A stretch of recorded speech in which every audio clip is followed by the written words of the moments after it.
சிந்து பைரவி பிரமு வேலை கிடைச்ச உடனே ஸ்னேகா இருந்துட்டு எப்படியோ சிவா உனக்கு வேலை கிடைச்சிருச்சுன்றாங்க. அந்த சிந்து மூலியமா தான் கிடைச்சிருக்கு. இங்க பாரு சிவா, அவள் உங்ககிட்ட நல்ல பேர் வாங்கிறதுக்காக தான் அவள் ஓவரா வந்து நடிச்சிட்டு இருக்கா, சரியா?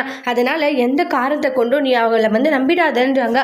அவள் பக்கம் நீ போயிடாத. இங்க பாரு, நீ என்ன சொன்னாலும் நான் அவளை மன்னிக்கவும் மாட்டேன், நான் அவளை ஏத்துக்கவும் மாட்டேன்றாங்க. ஏன்னா அவள் பண்ண விஷயங்கள் எல்லாம் இன்னும் என் மனசுல அப்படியே தான் இருக்குன்றாங்க.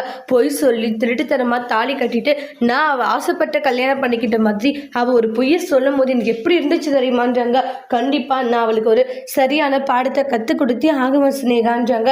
இப்போ சொன்ன இல்லை, இந்த வார்த்தையை ஃபஸ்ட்டு நீ இது பண்ணுன்றாங்க. அதாவது அவள் தான் எல்லாத்துக்கும் காரணன்றதை கூடிய சீக்கிரத்தில் நீ கண்டுபிடிக்கணும் விஜய். கண்டுபிடிச்சாதான் நாம நினைச்சது நடக்கும்ன்றாங்க.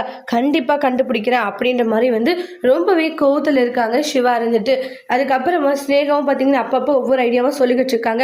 இந்த மாதிரி ஃபாலோ பண்ணு, அந்த மாதிரி ஃபாலோ பண்ணு, கண்டிப்பாக நம்ம நினச்சது நடக்கும்னு சொல்லிட்டு ஒவ்வொரு பிளானாக சொல்லிக்கிட்டு இருக்காங்க. அதே மாதிரி வந்து நம்ம சிவாவுமே கேட்டுட்டு இருக்காங்க. சரி நான் கிளம்புறேன்னு சொல்லிட்டு போகிறாங்க. உடனே வந்து அப்பா அந்த சிந்துவை சும்மாவே விடக்கூடாதுப்பான்றாங்க. ஏன்னா அவள் சிவாவுடைய மனசில் இடம் பிடிக்கிறதுக்காக நிறையவே விஷயங்களை பண்ணிக்கிட்டு இருக்கா. அதனால சிவா மனசு மாறிடுவானுன்ட்டு ஒவ்வொரு முறையும் எனக்கு சந்தேகமாக இருக்குது. அப்படியெல்லாம் நினைக்காது அப்பா, நான் இருக்கல அம்மா அப்படின்றாங்க. அப்பா கண்டிப்பாக எனக்கு சிவா கிடைப்பான்ல, கண்டிப்பாக கிடைப்பாரு, நீ ஃபீல் பண்ணாதான்னு சமாதானப்படுத்துகிறாங்க.